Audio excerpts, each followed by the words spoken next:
Hello दोस्तों, नमस्कार। मैं भी एक आप सभी का बहुत बहुत स्वागत करता हूं आपके अपने इस यूट्यूब परिवार में।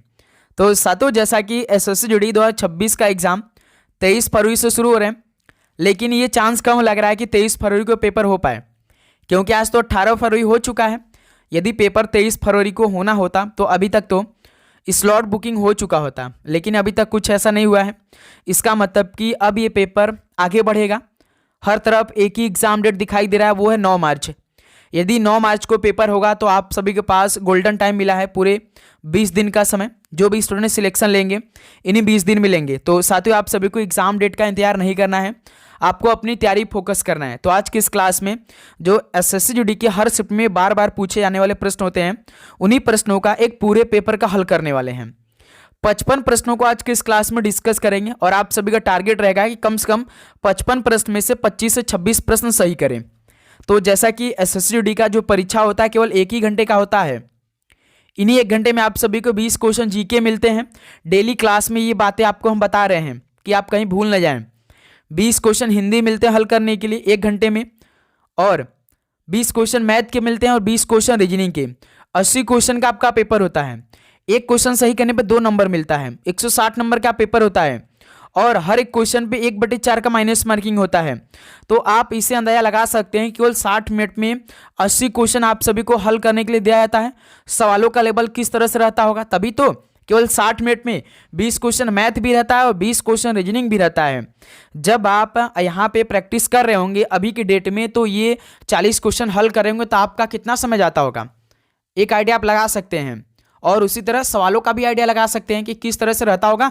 तभी तो केवल 60 मिनट में 80 क्वेश्चन मिलेंगे, जिसमें से 20 क्वेश्चन जीके करंट अफेयर के और 20 क्वेश्चन हिंदी के भी रहते हैं। ओके, तभी तो देखते हैं कि जब इसका फाइनल रिजल्ट आता है तो कई स्टूडेंट का 160 में से 160 नंबर आ जाता है। बहुत सारे स्टूडेंट का तो भाई 150 प्लस बहुत ज़्यादा लोगों का रहता है, क्योंकि सवाल के लेवल इसी तरह रहते हैं। तो आज के इस क्लास में जिस लेवल के सवाल हर शिफ्ट में आते हैं, उन्हीं लेवल के हम लोग इस क्लास में डिस्कस करने वाले सभी प्रश्नों को। ठीक है, ये हमारा एक तरह से पहला मॉडल पेपर होगा। तो पहले मॉडल पेपर को हल करिए, देखिए अपनी तैयारी कि आप सभी कितना स्कोर हो पा रहा है, और सवालों का लेवल भी चेक करिए कि कैसे कैसे क्वेश्चन आप सभी से पूछे जाएंगे 2026 के पेपर में। ठीक है, तो चलिए क्लास को शुरू करते हैं। लास्ट में आप लोग अपना स्कोर करिएगा कि आप सभी की कितना स्कोर रहा। तो पहला प्रश्न आपकी स्क्रीन पर ये रहा। 2011 की जनगणना के अनुसार उत्तर प्रदेश की जनसंख्या भारत की कुल जनसंख्या का कितना प्रतिशत थी। 2011 की जनगणना के अनुसार उत्तर प्रदेश की जनसंख्या भारत की कुल जनसंख्या का कितना प्रतिशत थी, तो 16.5% थी। पहले का डी ऑप्शन बिल्कुल राइट आंसर हो जाएंगे। नेक्स्ट अगला सवाल को देखेंगे, क्वेश्चन नंबर सेकेंड को। 1861 में प्रस्तुत किस अधिनियम ने ब्रिटिश भारत के शासन के लिए कानून ढांचा स्थापित किया था। 1861 में प्रस्तुत किस अधिनियम ने ब्रिटिश भारत के शासन के लिए कानूनी ढांचा स्थापित किया था, तो भारतीय परिषद अधिनियम आया था। बी ऑप्शन बिल्कुल राइट आंसर हो जाएंगे। नेक्स्ट अगला सवाल कॉल करेंगे, क्वेश्चन नंबर थर्ड को। 1950 में भारत के मुख्य न्यायाधीश के अलावा भारत के सर्वोच्च न्यायालय में अन्य न्यायाधीशों की संख्या कितनी थी। 1950 में भारत के मुख्य न्यायाधीश के अलावा भारत के सर्वोच्च न्यायालय में अन्य न्यायाधीशों की संख्या कितनी थी, तो पूरे 7 संख्या थी। सी ऑप्शन बिल्कुल राइट आंसर हो जाएंगे। नेक्स्ट अगला सवाल कॉल करेंगे, क्वेश्चन नंबर 4 को। भोलानाथ प्रसन्ना निम्नलिखित में से किस संगीत वाद्य यंत्र से संबंधित थे। भोलानाथ प्रसन्ना किस संगीत वाद्य यंत्र से संबंधित थे, तो ये बांसुरी से संबंधित थे। डी ऑप्शन राइट आंसर हो जाएंगे। अगला सवाल कॉल करिए, क्वेश्चन नंबर 5 को।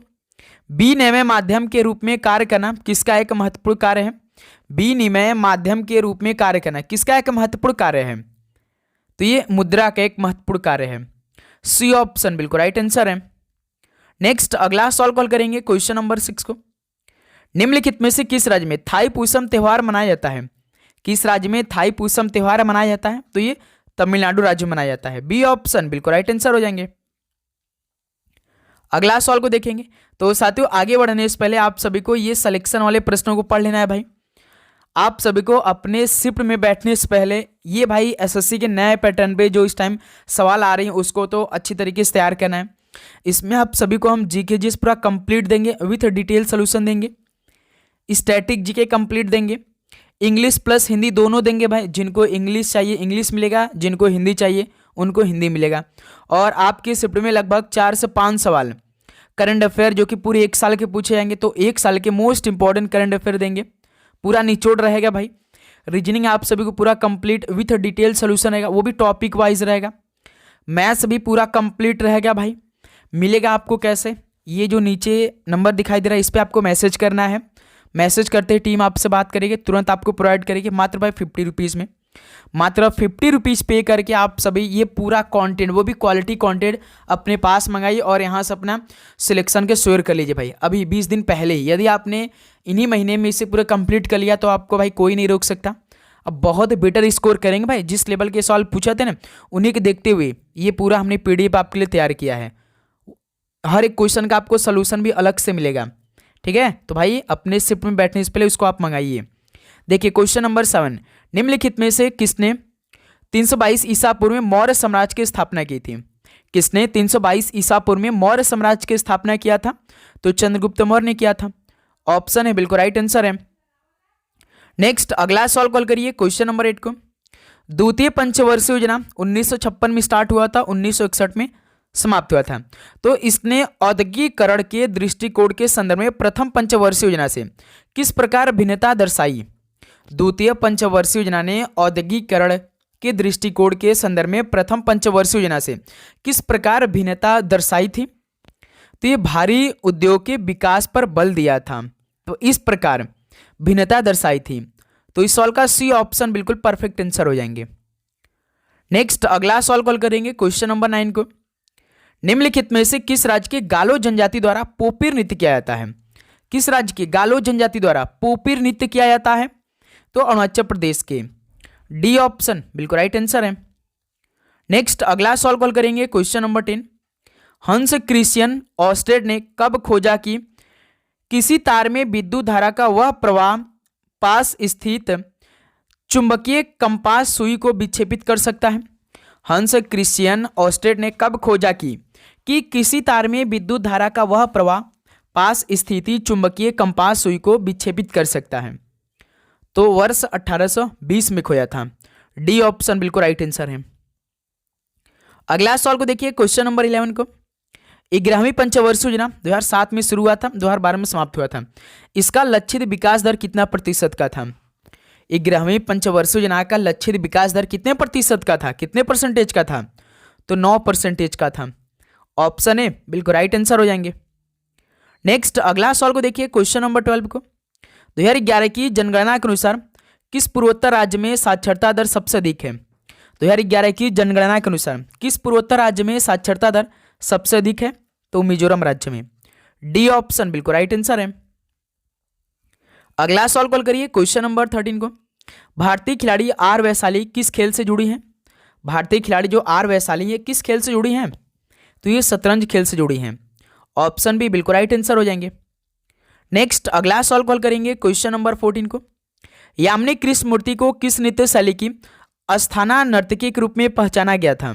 यामिनी कृष्णमूर्ति को किस नृत्य शैली की अस्थाना नर्तकी के रूप में पहचाना गया था? तो इन्हें भरतनाट्यम और कुचिपुड़ी के लिए पहचाना गया था। ऑप्शन है बिल्कुल परफेक्ट आंसर हो जाएंगे। अगला सवाल कॉल करिए क्वेश्चन नंबर 15 को। कौन सी पर्वत श्रृंखला त्रिभुजाकार है जिसका शीर्ष रत्नपुरी पर है तथा अन्य दो भुजाएं ताप्ती और पवित्र नर्मदा नदी के समानांतर है? कौन सी पर्वत श्रृंखला त्रिभुजाकार है जिसका शीर्ष रत्नपुरी पर है तथा जो अन्य दो भुजाएं हैं वो ताप्ती और पवित्र नर्मदा नदी के समानांतर हैं? तो भाई वो सतपुड़ा श्रृंखला है। सी ऑप्शन बिल्कुल परफेक्ट आंसर हो जाएंगे। नेक्स्ट अगला सवाल कॉल करिए क्वेश्चन नंबर 16। मयूरभंज छऊ किसका आदिवासी नृत्य है? मयूरभंज छऊ किसका आदिवासी नृत्य है? तो ये उड़ीसा राज्य का है। बी ऑप्शन बिल्कुल परफेक्ट आंसर है। अगला सवाल को देखिए क्वेश्चन नंबर 17 को। 31 दिसंबर 1947 को संविधान सभा में कितने सदस्य थे? 31 दिसंबर 1947 को संविधान सभा में टोटल कितने सदस्य थे? तो पूरे 299 सदस्य थे। ऑप्शन बी बिल्कुल राइट आंसर है। नेक्स्ट अगला सवाल कॉल करिए क्वेश्चन नंबर 18 को। मिश्रित अर्थव्यवस्था के रूप में किन क्षेत्रों को एक साथ कार्य करना चाहिए? मिश्रित अर्थव्यवस्था के रूप में किन क्षेत्रों को एक साथ काम करना चाहिए? तो सरकारी और निजी क्षेत्र को। ऑप्शन है बिल्कुल परफेक्ट आंसर हो जाएंगे। अगला सवाल कॉल करिएगा क्वेश्चन नंबर 19 को। 1930 में दांडी मार्च का नेतृत्व किसने किया था? 1930 में दांडी मार्च का नेतृत्व किसने किया था? तो महात्मा गांधी जी ने किया था। ऑप्शन बी बिल्कुल परफेक्ट आंसर हो जाएंगे। अगला सवाल कॉल करिए क्वेश्चन नंबर 20 को। मौर्य राजधानी पाटलिपुत्र का दौरा करने वाले यूनानी दूत कौन थे जिनका विवरण मौर्य काल के लिए एक प्रमुख स्रोत है? मौर्य राजधानी पाटलिपुत्र का दौरा करने वाले यूनानी दूत कौन थे जिनका विवरण मौर्य काल के लिए एक प्रमुख स्रोत है? तो मेगास्थनीज थे। डी ऑप्शन बिल्कुल राइट आंसर है। अगला सवाल को देखिए क्वेश्चन नंबर 21 को। 1973 के वैश्विक तेल संकट का 5वीं पंचवर्षीय योजना 1974 शुरू हुआ था और 1979 को समाप्त हुआ था। तो इस पर क्या प्रभाव पड़ा था? 1973 के वैश्विक तेल संकट का 5वीं पंचवर्षीय योजना पर क्या प्रभाव पड़ा था? तो आर्थिक व्यवधान हुआ था और पुनर्मूल्यांकन हुआ था। डी ऑप्शन बिल्कुल राइट आंसर हो जाएंगे। नेक्स्ट अगला सवाल कॉल करिए क्वेश्चन नंबर 22 को। उच्च न्यायालय के मुख्य न्यायाधीश और न्यायाधीशों की नियुक्ति निम्नलिखित में से किसके द्वारा की जाती है?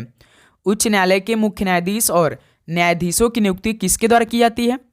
तो देश के राष्ट्रपति द्वारा की जाती है। सी ऑप्शन बिल्कुल राइट आंसर हो जाएंगे। साथियों ट्राई करिए कम से कम 20 क्वेश्चन जीके में आप सभी का 16 से 17 सवाल सही हो और हिंदी में 20 में से कम 18 से 19 सवाल सही हो और मैथ प्लस रीजनिंग में कम से कम आप सभी का 8 से 9 सवाल सही हो। इतने का टारगेट लेके चलेंगे इस क्लास में, ठीक है, अच्छी तरीके से। नेक्स्ट अगला सवाल को हल करिए क्वेश्चन नंबर 23 को। निम्नलिखित में से किस शहनाई वादक ने 15 अगस्त 1947 को भारत की स्वतंत्रता के समय दिल्ली के लाल किले पर भारतीय ध्वज फहराए जाने पर शहनाई बजाई थी? बताइए किस शहनाई वादक ने 15 अगस्त 1947 को भारत की स्वतंत्रता के समय दिल्ली के लाल किले पर भारतीय ध्वज फहराए जाने पर शहनाई बजाई था? तो बिस्मिल्लाह खान ने बजाई थी। सी ऑप्शन बिल्कुल राइट आंसर है। अगला सवाल कॉल करिए क्वेश्चन नंबर 24 को। भारत में स्थानीय परंपराओं के अनुसार चिंगम अगस्त सितंबर के महीने में निम्नलिखित में से किस त्योहार का उत्सव 10 दिनों तक मनाया जाता है? भारत में स्थानीय परंपराओं के अनुसार चिंगम के महीने में किस त्योहार का उत्सव 10 दिनों तक मनाया जाता है? तो ये ओणम है। डी ऑप्शन बिल्कुल राइट आंसर हो जाएंगे। अगला सवाल कॉल करिए क्वेश्चन नंबर 25 को। टेबल टेनिस में एक सर्व के दौरान लगातार कितने अधिकतम लेट की अनुमति है? टेबल टेनिस में एक सर्व के दौरान लगातार कितने अधिकतम लेट की अनुमति है? तो कोई सीमा नहीं होती है। डी ऑप्शन बिल्कुल राइट आंसर हो जाएंगे। अगला सवाल कॉल करिए क्वेश्चन नंबर 26। निम्नलिखित में से किस पंचवर्षीय योजना में न्यूनतम आवश्यकता कार्यक्रम शुरू किया गया था? साथियों किस पंचवर्षीय योजना में न्यूनतम आवश्यकता कार्यक्रम शुरू किया गया था? बताएंगे आप सभी। तो ये 5वीं पंचवर्षीय योजना में 1974 में स्टार्ट हुआ था ना और 79 में समाप्त हुआ था। इसका टाइम पीरियड याद रखिएगा। डी ऑप्शन परफेक्ट आंसर हो जाएंगे। और गरीबी हटाओ का नारा भी इसी 5वीं पंचवर्षीय योजना में दिया गया था। अगला सवाल को देखिए क्वेश्चन नंबर 27 को। निम्न में से अंकुर का पर्याय है। बताइए अंकुर का पर्याय इनमें से कौन सा? पर्याय मतलब होता पर्यायवाची, तो कुंपल है। डी ऑप्शन बिल्कुल राइट आंसर हो जाएंगे। ओके नेक्स्ट अगला सवाल को देखिए क्वेश्चन नंबर 28। कहा जाता है कि यदि कोई अच्छे कर्म करता है तो वह दीर्घायु होता है। वाक्य में दीर्घायु का विपरीतार्थक शब्द क्या होगा? यानी आप सभी से दीर्घायु का विलोम शब्द पूछ रहा है एक तरह का, क्या होता है? अल्पायु होता है। ऑप्शन है बिल्कुल परफेक्ट आंसर हो जाएंगे। और आप चैनल को सब्सक्राइब करने के बाद नोटिफिकेशन को आप ऑन कर लेंगे भाई, नोटिफिकेशन को आप ऑन कर लेंगे क्योंकि क्लास अपलोड होगी आपके पूरे एग्जाम तक। जब तक कि एक शिफ्ट समाप्त नहीं हो जाएगी तब तक पूरे क्लास को हम प्रोवाइड करेंगे अच्छी तरीके से। तो भाई पहले तो आप डेली क्लास करिए अच्छी तरीके से।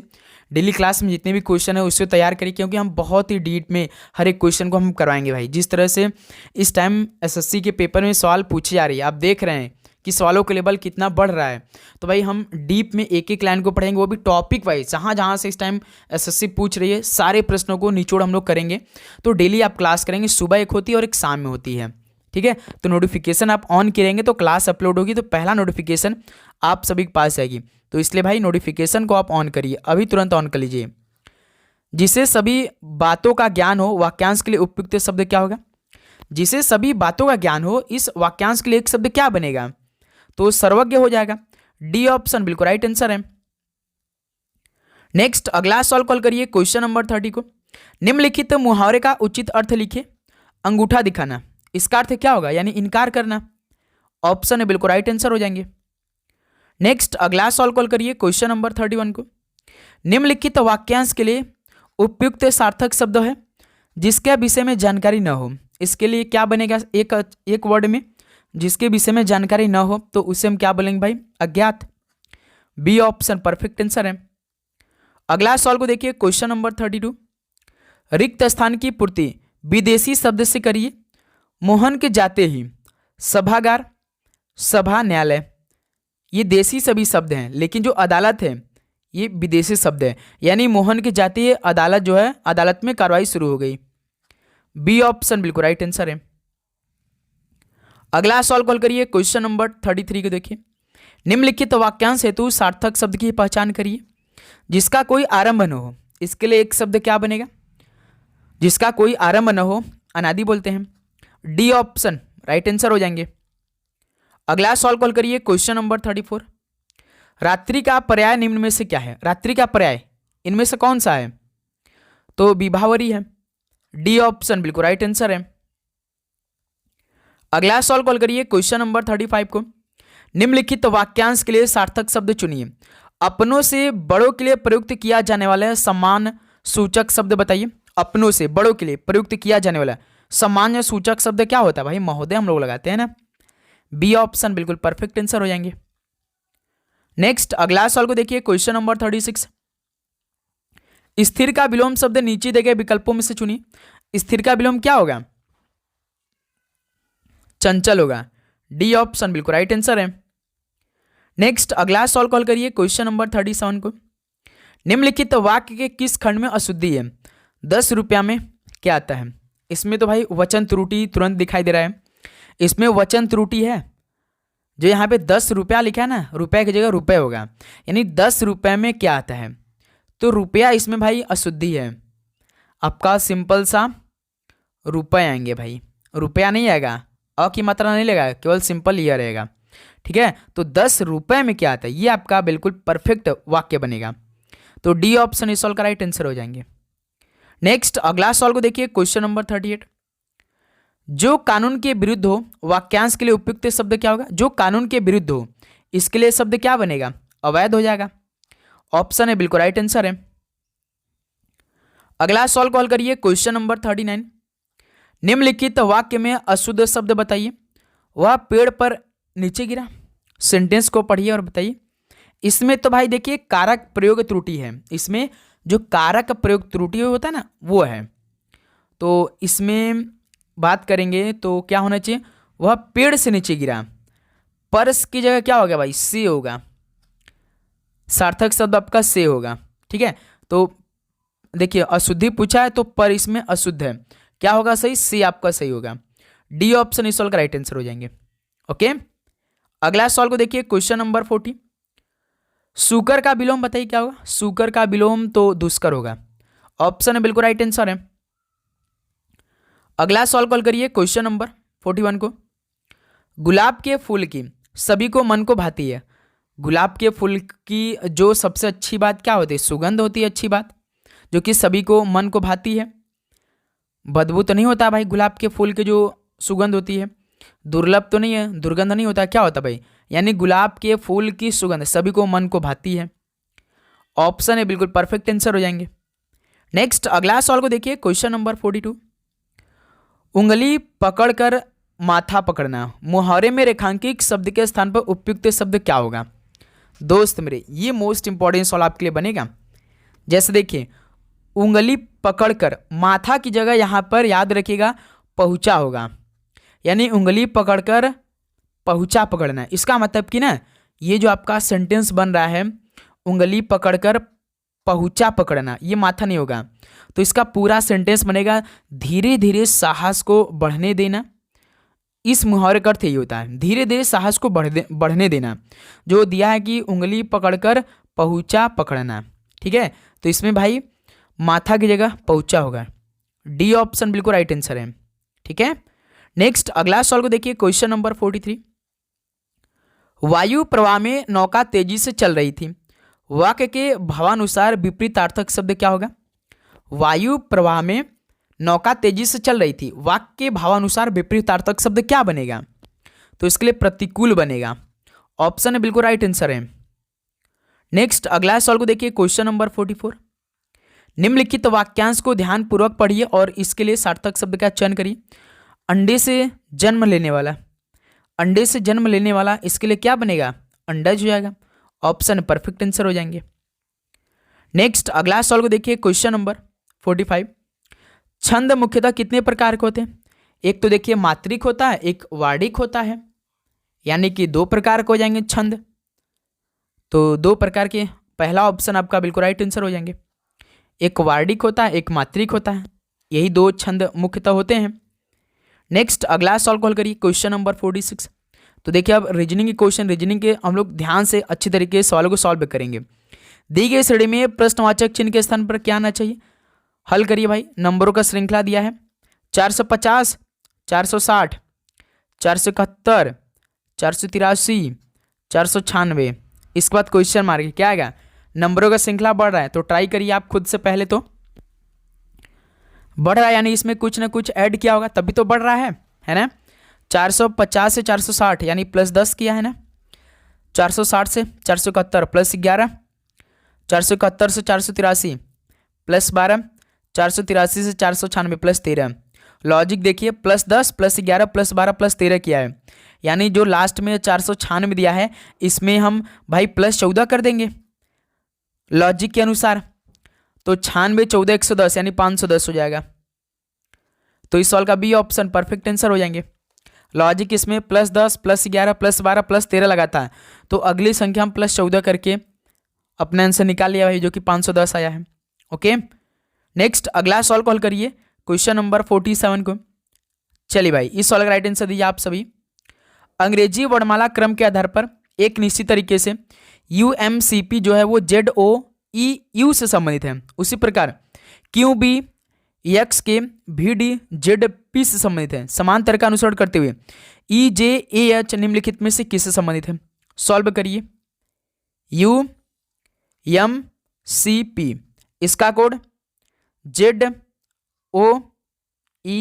और U दे रखा है ना। हर एक अक्षर का कोड करिए। U होता है देखिए 21, Z होता है 26, तो इसमें तो +5 क्या है? M13 O15 +2, C3 E5 इसमें भी +2 क्या है? P16 U21 +5 क्या है? यानी लॉजिक तो इसमें तो देखिए पहले वाले में +5 क्या, फिर दोनों बीच में +2 क्या है, फिर लास्ट में देखिए फिर +5 कर दिया है। तो इसका मतलब कि दूसरे का भी हमें चेक करना पड़ेगा भाई, क्या यही लॉजिक है? +5 बीच में +2 और लास्ट में +5 है। चेक करिए भाई। QBX के इसका कोड VDZP देखिए, K होता है 11, P होता है 16, बिल्कुल भाई इसमें तो +5 कर दिया। अब Q होता है 17, B होता है 22, तो इसमें +5 कर दिया। ये क्लियर हो चुका भाई। देखिए स्टार्टिंग +5 किया था और लास्ट के अक्षर में +5 किया था। देखिए B होता है 2, D होता है 4, तो इसमें +2 कर दिया। X होता है 24, Z होता है 26, तो +2 इसमें कर दिया। लॉजिक यही सेम है भाई, +5 +2 +2 +5 का। पूछा किसका है? EJAH का। E होता है 5, J होता है 10, A होता है 1, H होता है 8, तो +5 +2 +2 +5 यही ना। 5 5 10, 10 पे J आता है, 10 2 12, 12 पे यल आता है, 1 2 3, 3 पे C आता है, 8 5 13 पे यम आता है। JLCM भाई यदि हम केवल पहले अक्षर के यदि कोड निकाल लेते तो अभी हमारा आंसर हो जाता है, क्योंकि देखिए J केवल C ऑप्शन शुरुआत किया और कोई भी ऑप्शन देखिए J से शुरुआत नहीं किया है, तो इसलिए थोड़ा सा आपको स्मार्ट अप्रोच भी लगाना है। ठीक है, सोच समझ के ऑप्शन भी आप चेक किया कीजिए। देखिए क्वेश्चन नंबर 48 क्या दे रखा है? निम्नलिखित समीकरण में यदि गुणा और प्लस को आपस में बदल लिया जाए तथा माइनस और भाग को आपस में बदल लिया जाए तो प्रश्नवाचक चिन्ह के स्थान में क्या आएगा? तो सातों ये समीकरण दिया है। इस समीकरण में सबसे पहले आप सभी को गुणा और प्लस को आपस में बदलना है, माइनस भाग को आपस में बदलना है, उसके बाद सॉल्व करना है। चलिए सॉल्व कर लेते हैं। 51 भाग है तो भाग को माइनस बदलना है, 30 गुणा है तो गुणा को प्लस में बदलना है, 36 माइनस तो भाग में बदलना है, 6 प्लस है तो गुणा में बदलना है। ये हमारा समीकरण तैयार हो चुका है। इसमें बॉडमर्स नियम अप्लाई करते हैं। 51 माइनस 30 प्लस 6 का भाग 36 में देंगे तो 6 बार में, और इंटू 6 फिर से देखा गया। 51 माइनस 30 प्लस 6 36, ये देखिए प्लस 51 ये प्लस 36 कितना हो जाएगा, यहाँ से 6 1 7 5 3 8 नहीं 87, 87 में से माइनस 30 करना है। 87 में से माइनस 30 करेंगे कितना आएगा भाई, 57 आ जाएगा, जो कि सी ऑप्शन देखिए आपका दे रखा है 57। तो इस सवाल का सी ऑप्शन बिल्कुल राइट आंसर हो जाएंगे। ओके, चलिए अगला सवाल को देखिए। क्वेश्चन नंबर 49 का राइट आंसर क्या निकल के आएगा। एक विशेष कूट भाषा में बेस को 54 31 के रूप में कूटबद्ध किया जाता है और हैश को 12 34 के रूप में कूटबद्ध किया जाता है। दी गई कूट भाषा में ई के लिए कूट क्या बनेगा। दोस्त मेरे देखिए BASH इसका कोड 5 4 3 1 यानी 4 अक्षर है तो 4 अलग कोड क्या है भी। HASE इसमें भी 4 अक्षर है तो इसके लिए भी अलग 4 कोड किया, 1 2 3 4। पूछा ई का कोड, कॉमन चेक करते हैं। देखिए बैस में ई नहीं है, केवल हैश में। इसका मतलब कि 54 31 में हमारा कोई भी आंसर नहीं मिलेगा। तो 3 को काट दीजिए, 4 को काट दीजिए, 1 को काट दीजिए, बच रहा कौन, 2 बच रहा है, यानी ई का कोड क्या हो जाएगा 2 हो जाएगा। तो ऑप्शन है बिल्कुल परफेक्ट आंसर हो जाएंगे।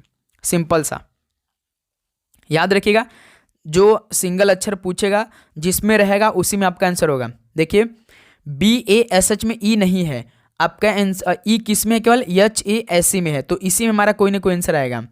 हमारा इसमें कोई भी नंबर नहीं मिलेगा भाई, याद रखिए ई जिसमें नहीं रहेगा उसमें हमारा कोई भी नंबर नहीं आएगा। क्यों ना भाई, जो आपका हैश में रहेगा तब पर भी इसमें से आप ऑप्शन को एलिमिनेट करिए, ठीक है। हर क्लास में ये क्वेश्चन हम करवा रहे हैं कि आप सभी से गलती नहीं हो जाए भाई। चलिए अगला सवाल को देखिए। क्वेश्चन नंबर 50 क्या दे रखा है, जरा इस सवाल को सॉल्व करिए। 7 व्यक्ति हैं EFGHKL और N उत्तर के समूह की एक पंक्ति में बैठे हैं। जैसे एक पंक्ति है इसमें 7 लोग बैठे हैं, 1 2 3 4 5 6 7।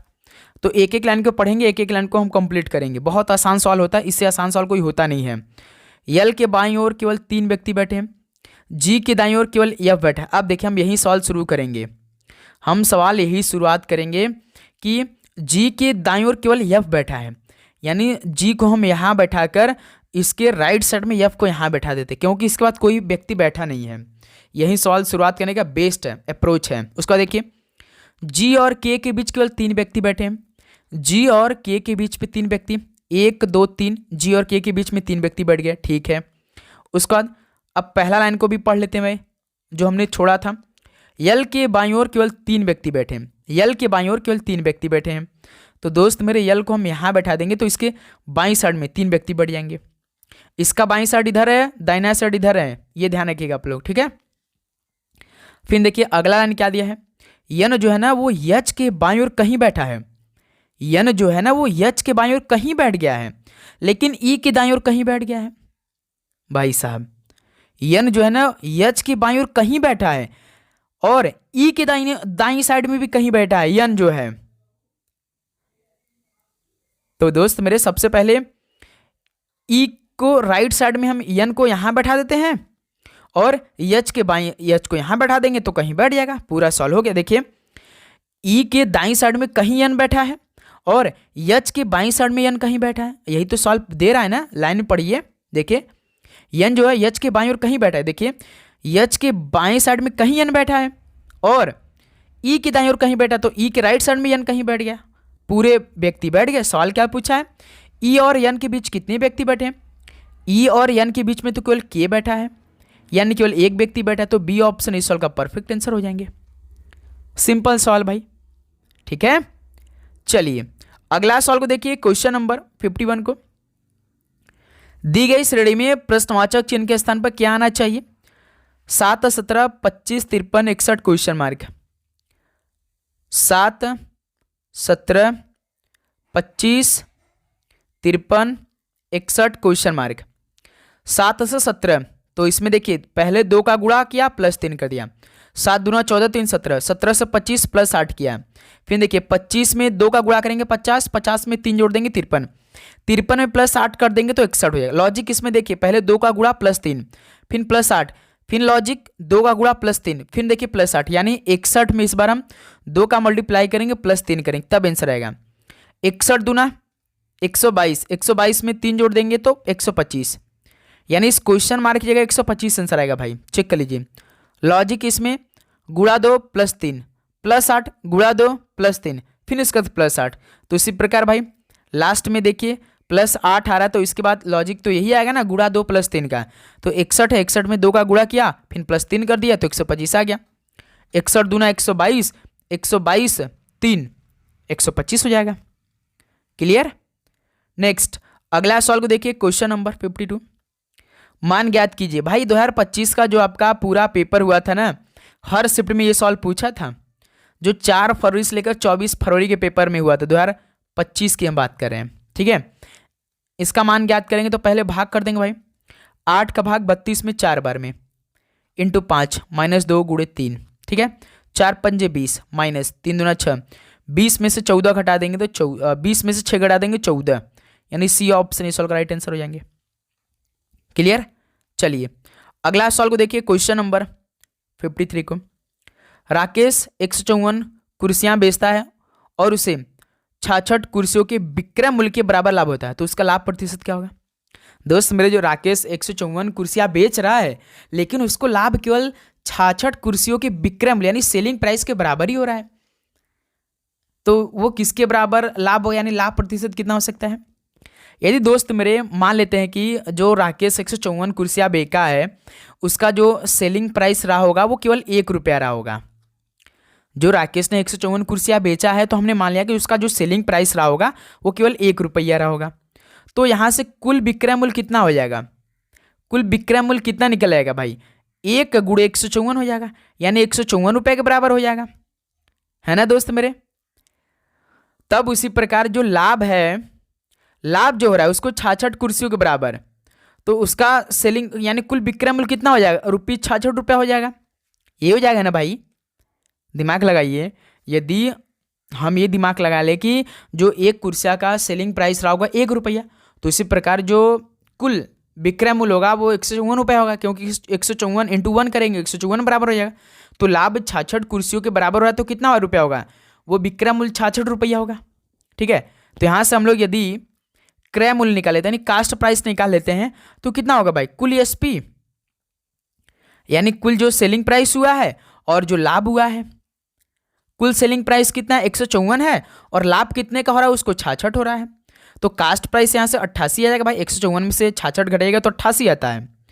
तो इसी प्रकार लाभ परसेंटेज, जब आप लाभ परसेंटेज को कैसे निकालेंगे भाई, ये जो लाभ आपको हुआ है, जो लाभ हुआ है 66 के बराबर और बटे में ये जो आपका कास्ट प्राइस 88 मल्टीप्लाइड बाई 100, आपका आंसर आ जाएगा भाई। 11 छक्का 66, 11 88, 6 गुणे 100 600 बटे में 8, 8 सत्ते 56, 4 8 पंजे 40, यानी भाई उसका लाभ प्रतिशत 75%, यानी पहला ऑप्शन बिल्कुल राइट आंसर है। ठीक है दोस्त मेरे, ऐसा आप सवालों को सॉल्व करेंगे, ठीक है। चलिए नेक्स्ट अगला सवाल को देखिए, क्वेश्चन नंबर 54 को। दो संख्याओं का गुणनफल 5184 है और उनका महत्तम समवर्तक HCF 24 है, उनका लघुत्तम समवर्त यानी LCM कितना होगा। दोस्त मेरे फॉर्मूला आप जानते कि नहीं, LCM इंटू HCF बराबर में पहली संख्या इंटू दूसरी संख्या। देखिए LCM हमसे पूछा है ना, HCF 24 दिया है और दो संख्याओं गुणनफल यानी इन दो संख्याओं का मान दे दिया है भाई 5184, तो LCM बराबर क्या होगा, क्या हो जाएगा भाई, भाग हो जाएगा, 5184 अपान में 24 हो जाएगा। इसको सॉल्व करिए, 24 दूनी 48, 3 38 24 कम 24 यानी 21 है, देखिए 216 यानी 216 परफेक्ट आएगा, यानी उसका एलसीएम कितना होगा 216 हो जाएगा, जो कि पहला ऑप्शन बिल्कुल परफेक्ट आंसर हो जाएंगे। क्लियर, ऐसा आप सभी सवालों को सॉल्व करेंगे, ध्यान रखिएगा। नेक्स्ट अगला सॉल्व कॉल करिए और लास्ट क्वेश्चन आज के इस क्लास का देखिए, यदि यक्स का 2% 336 तो यक्स के बराबर किसके हैं। यक्स का 2% परसेंटेज को हटा देते हैं बटे में 100 बराबर 336, 2 कम 2 16 दूना 32, 2 8 16 यानी 168, 168 गुणे 100 कितना हो जाएगा, 168 गुणे 100 कितना हो जाएगा भाई 16800 हो जाएगा। देखिए ऑप्शन दिया होगा पहला ऑप्शन परफेक्ट आंसर है। तो साथियों फाइनली 55 क्वेश्चन कंप्लीट हो चुके हैं। अब बताइए कि आप सभी का इन 55 प्रश्नों में से कितना स्कोर है, सभी ईमानदारी के साथ बताएंगे। तो साथियों उम्मीद करूंगा आपको हर एक प्रश्न अच्छी तरीके से समझ में आएंगे। यदि किसी भी प्रकार का आपको डाउट है तो कमेंट बॉक्स में जरूर बताइएगा भाई। लगातार आप सब बीच क्लास आएगी, एग्जाम डेट का इंतजार आप मत करिए, अपनी पढ़ाई फोकस करना स्टार्ट करिए भाई, समय बिल्कुल भी नहीं है। ओके, तो आज का ये सुबह वाली क्लास हो चुकी है, शाम को क्लास फिर मिलेगी भाई। तो चैनल को आप जरूर सब्सक्राइब करिएगा, नोटिफिकेशन को ऑन करिए और अपना रिवीजन करिए, और जो भी प्रश्न पे डाउट होती है वो कमेंट बॉक्स में बताइए, ठीक है। और वो PDF आप लोग अपने पास मंगा लीजिए जरूर। तो आप सभी को जय हिंद, जय भारत, पढ़ाई करते रहिए, ऑल द बेस्ट, धन्यवाद।